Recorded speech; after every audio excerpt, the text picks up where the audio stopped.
So may nakita tayong problema doon sa okay na sana dahil napalitan ko na yung mga output tubes na 6BQ5, malakas na.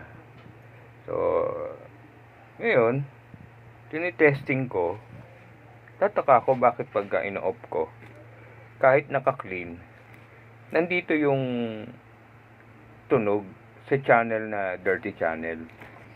So kailangan i-switch ko pa yung i-off ko para mapunta sa dirty channel, then lalagay ko sa clean, saka pa lang mag-switch itong relay. So check voltage ako dito sa may relay, sa diode. So 3 volts pagka power on. So naka-switch siya dito sa dirty channel. 5 volts yung relay, so hindi magsi-switch. So trace ako. Nung trace ko, may 220 dito, 220, 25 volts. So may resistor din siyang 100 ohms, dalawa, naka-series doon sa 220 UF, 25 volts na capacitor, papasok sa bridge diode. So pag pala pumapasok sa relay, bumabagsak yung voltage. So naisip ko, hindi naman sunog yung dahil nagko-contact hindi sunog yung coil ng relay. So naisip ko mag-tap ng capacitor, kasi yung diode pagkalik yan, hindi naman din yan gagana, hindi magsusupply ng voltage doon. So capacitor o resistor, yung resistor good, yung capacitor na 220 big. So tinanggal natin, palit tayo ng ng capacitor, Nichicon Gold na capacitor. So gumana na, good na. Pag pina-power on na siya at nakaset sa clean, yung clean channel ang tumutunog.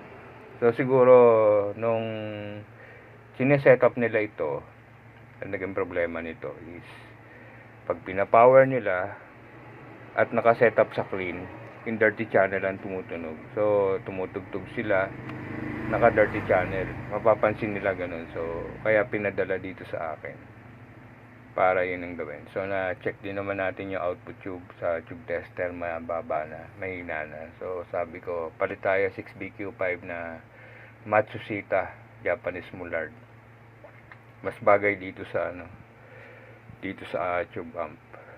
So yung kanya kasi nakakabit China. Good na yan. So sasara na lang natin. Gawa muna tayo ng pera sa repair, kasi syempre alam naman natin yung mga DIY matatagal gawin yan. Hindi naman malaki ang singil ko dyan, hindi tawag doon, hindi makakasapat yon para sa pagkain, sa bills at mga Siyempre ang pinakamadali talaga repair. Pero siyempre yung repair hindi band-aid type, ayoko ng ganun. Palpak yung ganun diskarte, kasi mababackjab ka doon. Lalo yan, kung hindi ko napansin ganun, di ba, balik niya sa akin to, nasingil ko na. Di sa halip na ngayon na makakapagpadagdag ako sa singil ko, kasi pwede ko sabihin na, tsaka may video naman, pwede ko sabihin na gano'n na naging problema nito bago padalhin. So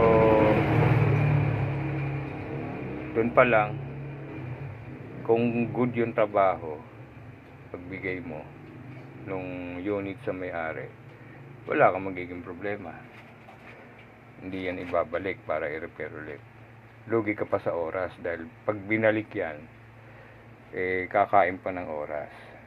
So kaya kagabi lang natin chinik ito, kasi pinalitan natin tubo, kinlining lang natin. Nung napansin natin gano'n ang diferensya, may diferensya pala doon sa switching ng relay. ng dirty at clean na channel 1, channel 2. So good na yan, magagamit na nila. So orange na tube, orange TH30 twin channel guitar amp. Ayan.